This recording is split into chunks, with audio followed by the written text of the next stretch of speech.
Welcome to this computer vision course first class. In this class, I'd give you what to expect from this course, what we would be doing in this semester as a part of this course. Before that, let me make few points clear. If you are in two minds whether to do this course or something else as a part of your elective, you are free to make sure to attend the other course also, and then you could do add drop. Okay, hope you are all aware of this option. Second point I would like to make it clear is, please be interactive in the class. Feel free to stop me anywhere wherever it is not clear. See, if you are not understanding something, it is very likely some of your friends are also not understanding, just that they have not raised the question. Okay, please do stop me as and when you feel that something is not clear. Okay, the third and equally important point is, please do have a notebook for this course. You have it with you, you make a notes on this, make this in a habit. If you do this, at the end you will find it very convenient as we move on, and there could be around 30 to 40 classes going on. Please do have a notebook exclusively for computer vision, and make notes there, and I'm sure you will realize the impact of it as we move on, and after maybe 10 to 15 classes you will find it very convenient. On one side it will keep you alert, on another side this would make your understanding more profound. So let me then share the screen and give you what to expect from this course and more details about this course. The title of this course is Computer Vision. Course number is E5113 and number of credits is 3 credits, so 3 hours per week.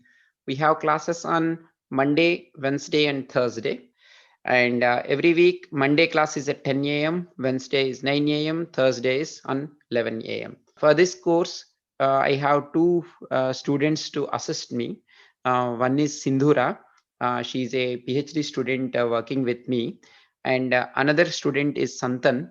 He's a MS student. He is also working with me.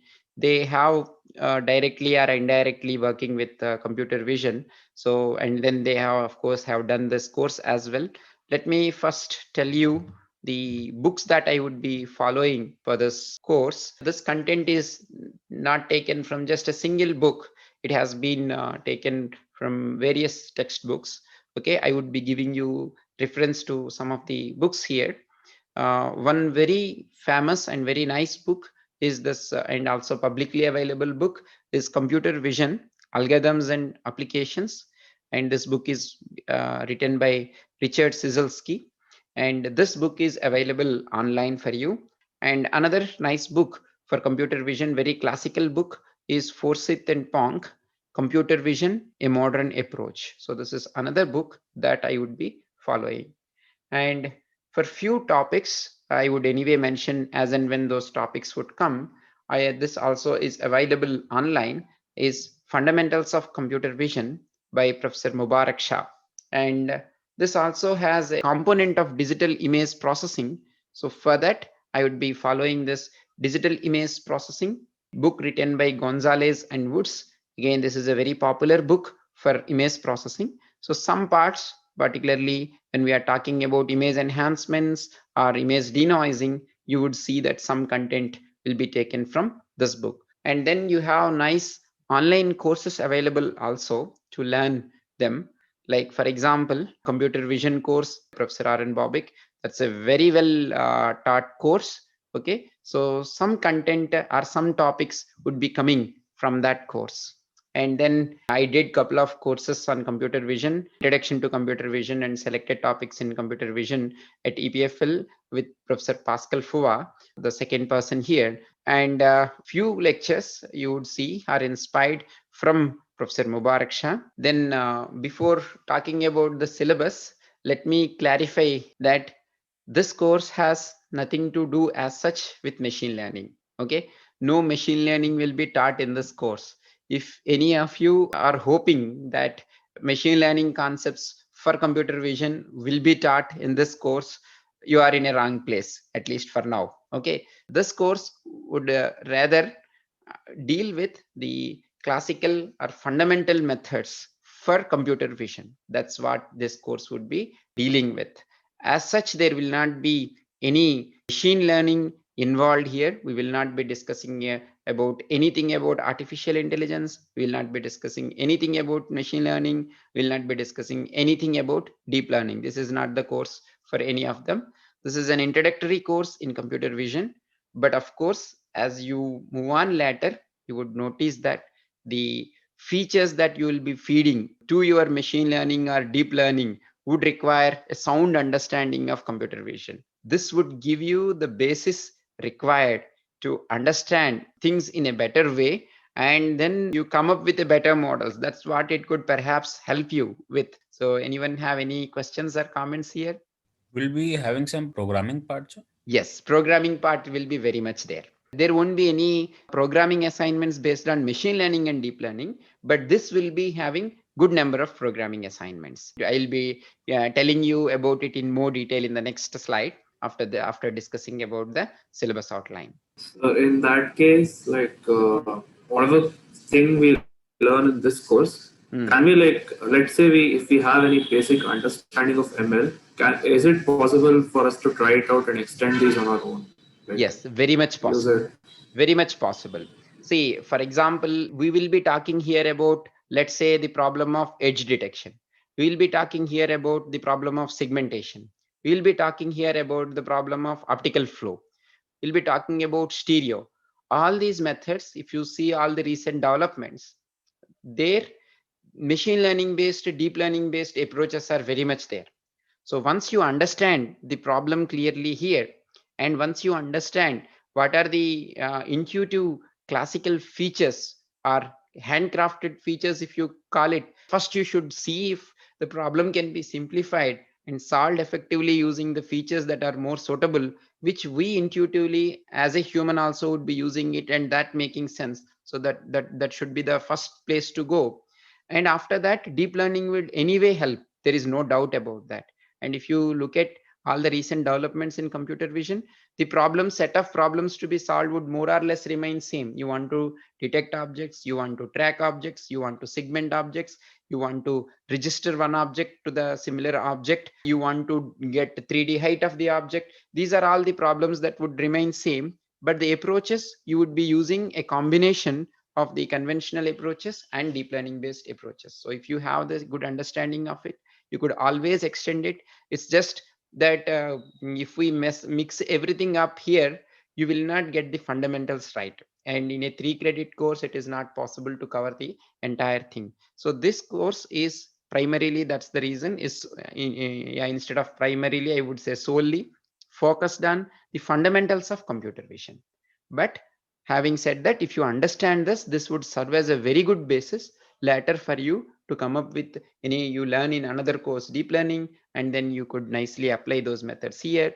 And maybe that also you would be doing at the end of the course as a part of technical paper presentation, which I would shortly discuss about that. Anyway, this syllabus, even I am saying something now, it is not going to make complete sense to you at this point. You might not grasp it fully because these are all the topics that we are going to discuss, but I kept it for the sake of completeness.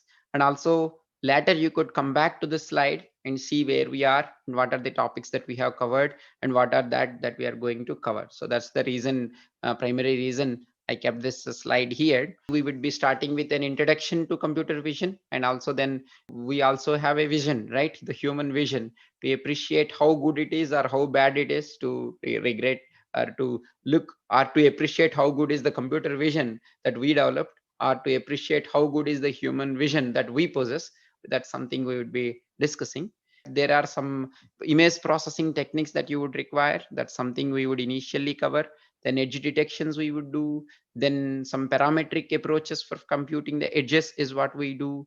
Then we're going to find out some key points for characterizing a given image. That's something we would do. And given the key points, how do you describe them with a unique signature? That's what we would discuss later. Followed by that, how do you map the key points from two images? And then there is something called as optical flow based motion estimation. That's something you would do after that. And then cameras and images, perspective modeling, these are what you do. And then after that, we would be talking about image segmentation.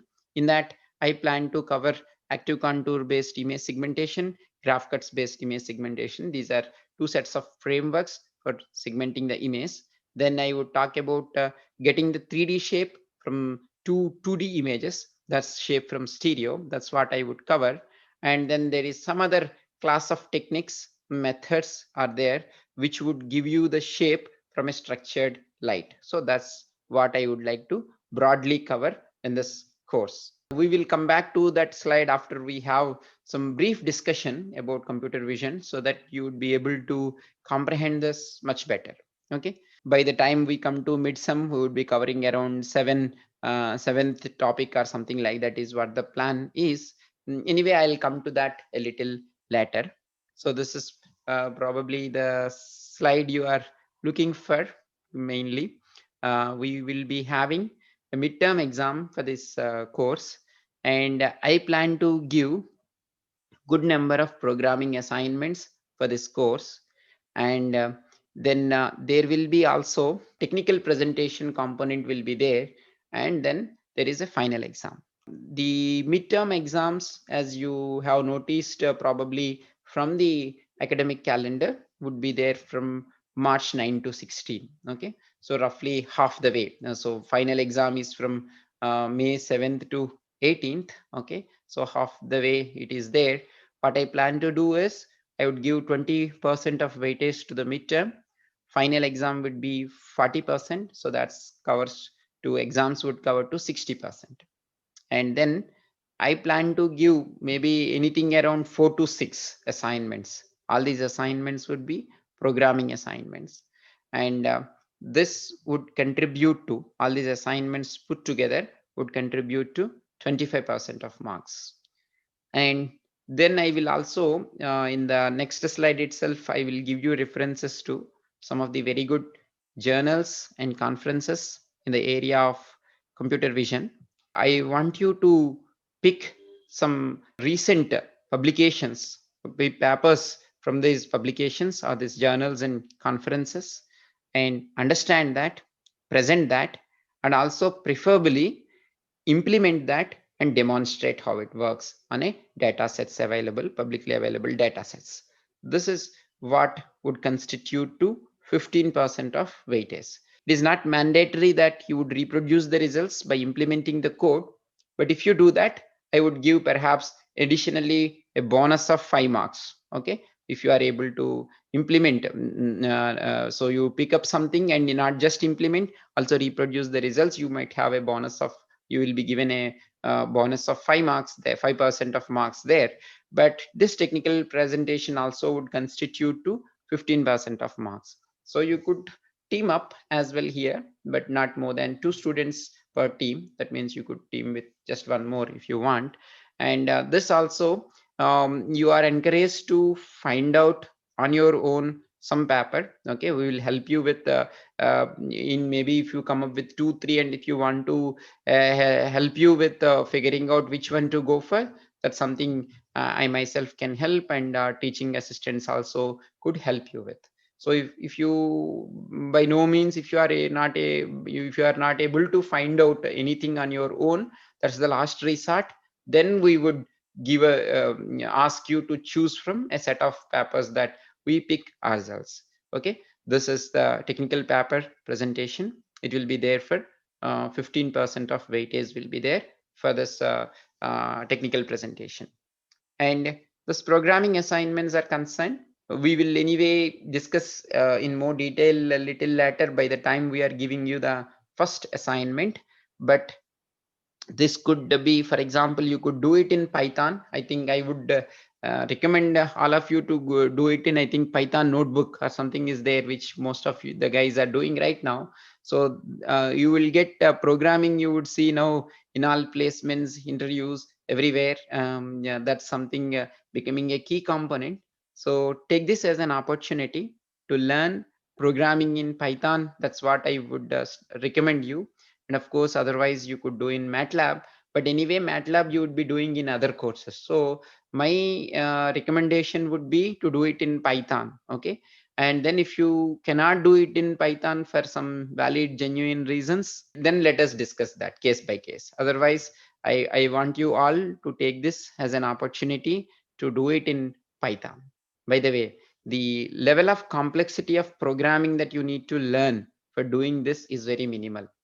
Usually most of us attribute confusion in the algorithm to the programming part, okay, which is not correct. Once the pseudo code or pseudo algorithm is very clear to you, translating it into the programming would be quite straightforward. You don't need to know very high level details about the programming. Once you know the writing the loops right, once you know how to initialize the memory, do the basic operations there, usually it will not be a problem at all. Even if there is something, it's the right time to get those things clarified. So I would be uploading the videos, these recorded video lectures onto the YouTube, okay? And so you may, if you want, you could subscribe to that.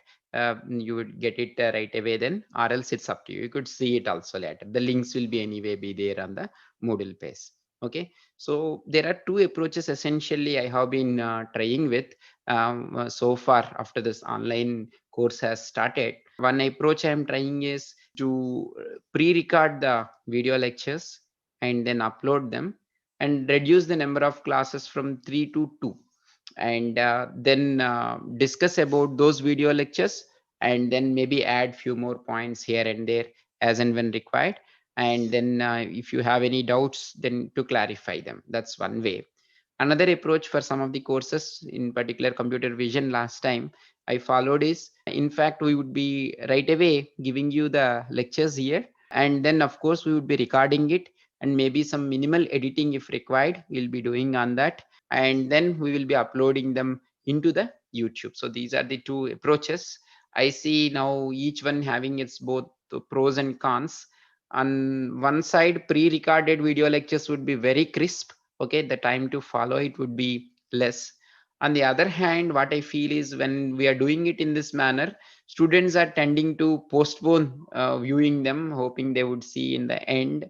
Okay, at least in the classes, for the sake of attendance, many would be attending of course to listen to the lectures, but some for the sake of attendance may be coming, and then the whole thing would go in a very quiet manner, and the interactiveness is also missing when I'm making that pre-recorded videos and just having a discussion on that. So that excitement of interaction, students posing the questions and then having a detailed discussion about that, that element is missing.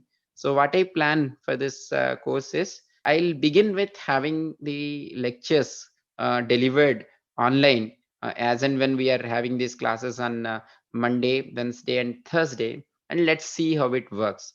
So let's take a call as we move on. If we feel like doing it the other way would be better, and it is at that time we would switch. And also for some topics I might move to the other mode as and when I feel appropriate. I hope that there will be interaction from you guys, okay, a good amount of interaction would be there, and then this would become successful, this would become more effective. The last slide here is telling you a list of few journals and conferences which are very popular in the area of computer vision.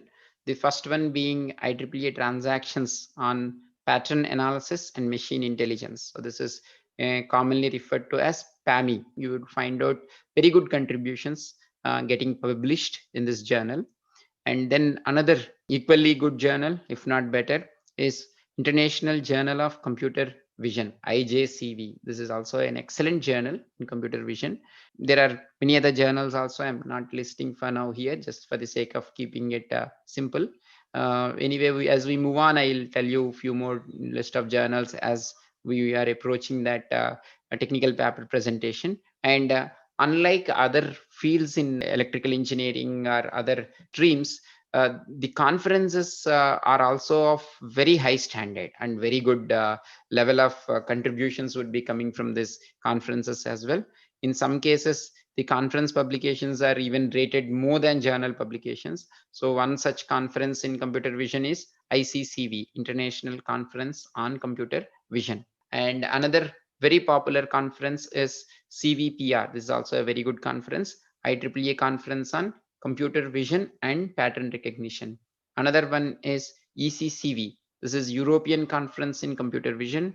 and another one is BMCV, British Machine Vision Conference, and the next one I'm writing here is ACCV, Asian Conference on Computer Vision. Any questions so far about the course content, the reference material, books, course grading pattern, and the way we would be delivering the lectures? So this question is, I'm not sure if it's related to this course, but Okay. there's a parallel course that's running, on machine learning with image processing. So Right. I had this query whether there'll be like any overlap or any No. similarities. There won't be any overlap as such between the courses. Both will be self-contained courses. And maybe they also use some things like when you use, for example, you would later come in features, there is scale invariant features transform. Swift is there, scale invariant feature transform. Okay. That they might also use a bit. So there they will teach on their own. Okay. Even if you don't do this course, you could do machine learning in image processing course. And if you are not doing machine learning and image processing course, this course you could do independently. So again, the amount of overlap would be very minimal, and both courses will be self-contained. Okay, sir. Yeah, That answers. good. And then of course, if you are doing both courses, maybe as far as the technical paper presentations are concerned, there you will have an opportunity to pick papers which would use both machine learning and computer vision. So in the long run, you could connect both. One complements the other, but the overlap wise, there is not much overlap, and both will be self-contained. Okay, then if there are no questions, we'll stop here, and let's meet on again Wednesday 9 a.m. right? Bye then. Take care.